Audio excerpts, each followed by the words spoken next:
Praise the lord. మరి దేవుడి నామానికి స్తోత్రములు. మరి గత కాలమంతా దేవుడు మనల్ని తన ఉచితమైన రెక్కల చాటున కాచి కాపాడినందుకు ఆయనకి లెక్కలేని కృతజ్ఞతాస్తుతులు చెల్లించుచు మరొకసారి మన సెషన్లోకి వెళ్దాం. అయితే ఈరోజు మన టాపిక్ ఫియర్, భయము. అయితే ఈ టాపిక్ గురించి మనము మాట్లాడుకోబోయే ముందు మనం ఒక చిన్న ప్రార్థన చేసుకుందాం. పరిశుద్ధుడా పరమ తండ్రి, నీకు లెక్కలేని వందనాలు చెల్లిస్తున్నామయ్యా.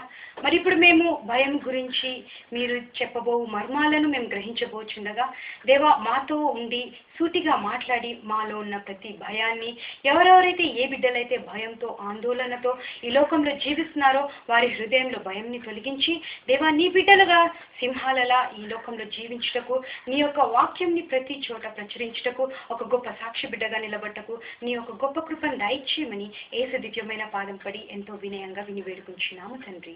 ఆమేన్. Praise the lord. అయితే ఇప్పుడు మనము మాట్లాడుకునే మాట భయము. భయము అంటే ఏంటి? భయము అంటే భయం అండి. భయం అంటే ఏంటి అని అంటారా? అయితే భయము కొన్ని రకాలుగా ఉంటుందండి. There are different categories in fear. అంటే fearing for something and fearing through something and fearing for some other things. అంటే డిఫరెంట్ కోవాస్ ఉన్నాయండి భయము పడడానికి. అంటే కొందరేమో మర్డర్ చేసేటప్పుడు భయపడతారు, కొందరేమో వ్యభిచారం చేసేటప్పుడు భయపడతారు, కొందరేమో హెజిటేషన్తో భయపడతారు, కొందరేమో ఏం జరుగుతుందా, రేపు ఏమైపోతుందా నా లైఫ్ అని భయపడతారు, కొందరు ఇంకొక విధంగా భయపడతారు. అయితే ప్రతి ఒక్కరికి ఒక రకమైన భయం అనేది హృదయంలో చోటు చేసుకుంటుంది. అయితే ఆ భయం అనేది ఎప్పుడు వస్తుంది? ఎప్పుడో చెప్పమంటారా? అయితే స్వచ్ఛంగా చెప్పాలి అని అంటే ఆ భయము అనేది ఎప్పుడు వస్తుందంటే ఎప్పుడైతే నీవు నమ్ముకున్న దేవుని పైన నీకు విశ్వాసం తొలగిపోతుందో ఆ క్షణము నీ హృదయంలో భయం అనేది చోటు చేసుకుంటుంది. అయితే భయము ఉన్న వారికి ఎటువంటి పరిస్థితులు నెలకొల్తాయండి? అంటే ఎటువంటి పరిస్థితులలోకి జారిపోతారు అంటే ఎప్పుడైతే దేవుడు యేసు ప్రభువు నిజమైన దేవుడు ఎప్పుడైతే నీ హృదయంలో ఉంటాడో ఆ క్షణము భయం అనే స్థలానికి, భయం అనే దానికి నీ హృదయంలో చోటు అనేది ఉండదు. అయితే ఇప్పుడు చూద్దాం మరి. అయితే భయాలు ఎన్ని రకాలు ఉంటాయి? భయంని ఓడించాలి, మనము జయం పొందాలి అని అంటే ఏమి చేయాలో, మరి ఎలా ఉండాలో అనేది మనము ఇప్పుడు గ్రహించుకుందాం. అయితే ఇప్పుడు మనము ఒక మాటని గ్రహిద్దాము. భయము అనేది ఎప్పుడు వస్తుంది? మనం ఆల్రెడీ చూసాము. భయము అనేది యేసు ప్రభు ఎప్పుడైతే మన హృదయంలో యాబ్సెంట్ స్టేట్లో ఉంటాడో ఆ సమయంలో భయం అనేది చోటు చేసుకుంటుంది. భయం అనేది ఒకటేసారి తుఫాన్ లాగా రాదండి. కొంచెంగా కొద్దిగా డెవలప్ అవుతూ అది ఏమవుతుంది అని అంటే అది భయము నుంచి డిప్రెషన్కి, డిప్రెషన్ నుంచి లోన్లీ స్టేజ్కి, లోన్లీ స్టేజ్ నుంచి ఇంకా డిఫరెంట్ స్టేజెస్లోకి నిన్ను దిగజారుస్తుంది. అప్పుడు నీవు యేసు ప్రభుని చెయ్యి విడిచిపెడతావు. అంటే యేసు ప్రభు నిన్ను పట్టుకోవడానికి వచ్చినా నీవు దూరంగా పారిపోతూ ఉంటావు. ఎందుకంటే నీవు భయాందోళనలో ఉన్నావు. నా ఫ్యూచర్ ఏంటా అని భయపడతావు, లేదా నా వారు ఏమైపోతారా అని భయపడతావు, లేకపోతే నీ జీవితం ఏమైపోతుందా అని భయపడతావు, లేకపోతే మరణం ఎప్పుడు సంభవిస్తుందా అని భయపడతావు. అంటే రకరకాల భయాలు ఉన్నాయి. ఒక్కొక్క మనిషి మెంటాలిటీని బట్టి ఒక్కొక్క మనిషికి భయం అనేది హృదయంలో చోటు చేసుకుంటుంది. అయితే మనం ఇప్పుడు చూద్దాము. కొందరు హెజిటేషన్తో భయపడతారు. అమ్మో వాళ్ళు ఏమనుకుంటున్నారా అని భయపడతారు. అటువంటి భయం ఒకటి ఉంటుంది. అయితే ఇందులో అన్నిటికంటే శ్రేష్టమైన భయము అనంటే మంచి విధమైన భయము ఒకటి ఉంది, చెడు విధమైన భయము అనేది ఒకటి ఉందండి. మంచి విధమైన భయము ఏమిటి అని మనం ఆరాధిస్తే, మంచి విధమైన భయం ఏంటంటే దేవుని వాక్య ప్రకారము, ఆయన చెప్పిన ప్రకారము యెహోవా యందు భయభక్తులు కలిగి జీవించుట జ్ఞానమునకు మూలము అని యేసయ్య చెప్పాడు. అంటే దాని మీనింగ్ భయం ఉండడం మంచిది, కానీ ఆ భయము ఏ విధముగా నువ్వు యూటిలైజ్ చేస్తున్నావు, ఆ భయాన్ని నువ్వు ఏ విధంగా ఉపయోగించుకుంటున్నావు. భయము యెహోవా మీద నీకు ఉన్నప్పుడు ప్రేమ పుట్టుతుంది ఆయన మీద.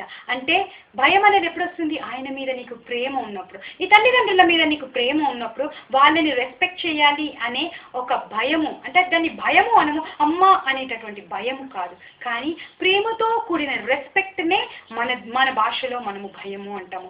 అయితే మన లేఖనాల్లో రాసిన భయం అటువంటిదండి. అంటే యెహోవా యందు భయము, భక్తి. అంటే నేను ఏదైనా పాపము చేస్తున్నప్పుడు నా దేవుడు నన్ను చూస్తున్నాడు అనేటటువంటి భయము ఉండడం నిజమైన భయం. అటువంటి భయము కలిగి మనం ఉండాలి. అంతేకాని లోకరీత్యమైన భయాలు అంటే స్కూల్లో ఇప్పుడు ఒక భయం అనేది ఎప్పుడు వస్తుందండి చెప్పండి? సరే, భయం అనేది ఎప్పుడు వస్తుందంటే, భయం అనేది తప్పు చేసినప్పుడు వస్తుంది, తప్పు చేయబోయే ముందు వస్తుంది, తప్పు చేస్తానేమో అనేసి భయం వస్తుంది. అటువంటి సమయాల్లో భయం వస్తుంది. అంటే దేవుని దృష్టిలో భయపడువారు, పిరికివారు దేవుని రాజ్యంకి చేరలేరు. అది ఎటువంటి భయము? లోకరీత్యమైన భయము. అంటే దొంగతనం చేసేవాడు బిందాస్గా చేస్తారా అండి? ఆహా, నేను ఈరోజు ఒక గృహానికి వెళ్తున్నాను, ఒక బీరువా పగలగొట్టబోతున్నాను, బంగారం అంతా దోచుకోబోతున్నాను, అందరు హ్యాపీగా పడుకుంటారు అని కూల్గా వెళ్తాడా అండి ఒక దొంగతనం చేసేవాడు? లేదు. ఎలా వెళ్తాడు? ఒక భయంతో వెళ్తాడు, గజగజ వణుకుతూ దొంగలా వెళ్తాడు, అంతేగాని దొరలాగా వెళ్ళాడు. సో ఎలా వెళ్తాడు? వెళ్ళి కిటికీ బద్దలు కొట్టే దగ్గర నుంచి, డోర్ లాక్ తీసే దగ్గర నుంచి, మనుషులు లేస్తారేమో అని ఒక సైడు పట్టుబట్టి ఏమవుతుంది, ఒక సైడ్ ఏమో ఆనందం, అబ్బా ఇన్ని డబ్బులు వస్తే ఏమవుతుందా నా లైఫ్ అనేసి కలలు కంటాడు. ఇంకొక సైడ్ ఏమో బాబోయ్ ఒకవేళ పట్టేస్తుంటే చితక బాదుతారేమో, లేకపోతే పోలీసులకు అప్పచెప్తారేమో అనేటటువంటి భయం ఉంటుంది. అయితే ఆ దొంగతనం చేయడం అనేది తప్పుగా కాబట్టి ఆ మనిషి దృష్టిలో, ఆ మనిషి హృదయంలో భయం అనేది చోటు చేసుకుంది. అయితే ఇటువంటి ఎగ్జాంపుల్స్ మనకు ఎన్నో ఉన్నాయి. దొంగతనం, నరహత్య చేసేవాడు కూల్గా చేస్తాడండి, చంపేశాను యాహూ అని అలా కసక్మని పొడిచేస్తారా అండి? కాదు. ఆ పొడిచేటప్పుడు అతనిలో ఉన్న ఆందోళన, ఆ భయము, అంటే చాలా ఆరితేరిన హంతకులు కూడా ఉంటారు, వాళ్ళు ఈజీగా మర్డర్ చేస్తారు. బట్ స్టిల్ ఒక భయం అనేది ఉంటుంది. ఎందుకు అంటే ఆ భయముకి కారణం తప్పు, వాళ్ళు చేయబోయే తప్పు. వ్యభిచారంలో పడేవాడు అలా వేశ్య దగ్గరికి వెళ్ళేటప్పుడు ఆనందంగా వెళ్ళడండి, కానీ భయపడుతూ నన్ను ఎవరు చూస్తున్నారా అని భయపడుతూ వెళ్తాడు. ఎందుకు అంటే తను తప్పు చేయబోతున్నాడు కాబట్టి. అదే విధమైన భయాలు ఏంటంటే లోకరీత్యమైన భయాలు మనిషిని పీల్చుకొని తింటున్నాయి. అయితే ఇవి ఒక రకమైన భయాలు, పాపము చేసే ముందు వచ్చే భయాలు, పాపం చేసిన తర్వాత పట్టుబడతానేమో అనే భయాలు ఇవన్నీ. అయితే ఇంకో కొన్ని రకమైన భయాలు ఉన్నాయి. అయితే హెసిటేషన్తో చేసే భయాలు, అమ్మో వీళ్ళేమనుకుంటారా అని చేసే భయం ఉంటుంది. అది ఒకందుకు మంచిది అయినా కానీ ఒకందుకు అది కొన్ని విధాలుగా డిఫరెంట్ స్టేజెస్ అనమాట అవన్నీ. సో అటువంటి భయము కూడా మనకు ఉండదు. ఎందుకనంటే మనము సింహం వలె జీవించగలిగే బిడ్డలము. ప్రతి మనిషి జీవితంలో ఏదో ఒకసారి భయం అనేది ఉంటుంది. అయితే ఆ భయం ఎప్పుడు తొలగిపోతుందంటే మనలో కొంచెం అవిశ్వాసం అనేది చోటు చేసుకున్నప్పుడు హృదయంలో ఖచ్చితంగా భయం అనేది దారుణంగా చోటు చేసుకుంటుంది. అయితే మనము ఈ రోజు మనం ఏమంటారు, we cannot avoid getting feared but we can, అంటే మనము కొంచెం మనలో ఏమంటారు యేసయ్య యొక్క పవర్ని మనము ఆయనని అడుగుతూ ఆయన దగ్గర నుంచి పొందుకుంటూ మనం ఆయనలో స్థిరంగా నిలబడి అనుక్షణం విశ్వాసాన్ని విడిచిపెట్టకుండా ఉన్నప్పుడు అప్పుడు మనలో భయం అనేది చోటు చేసుకోదు. అయితే ఎప్పుడైతే అవిశ్వాసానికి మనము చోటిస్తామో భయపడుతూనే ఉండాల్సి వస్తుంది. అయితే రకరకాల భయాలు. అయితే తల్లిదండ్రులకు ఉండే భయం ఎటువంటిదంటే, అమ్మో నా బిడ్డలు కారులో వెళ్తున్నారు, అమ్మో ఎట్లా ఉంది దేవా. అటువంటిది కాదండి. తల్లిదండ్రులు అనే వాళ్ళకి నేను చెప్తున్నాను ఏంటంటే, తల్లిదండ్రులే కాదు, అక్క చెల్లెలే కాదు, ప్రతి ఒక్క బిడ్డ, ఒక ఫ్యామిలీలో మనము ఒక మనిషి బయటికి వెళ్ళాడు అనంటే వాళ్ళ గురించి మనం ప్రార్థించాలి. అంటే టెన్షన్ పడకూడదు, భయపడకూడదు.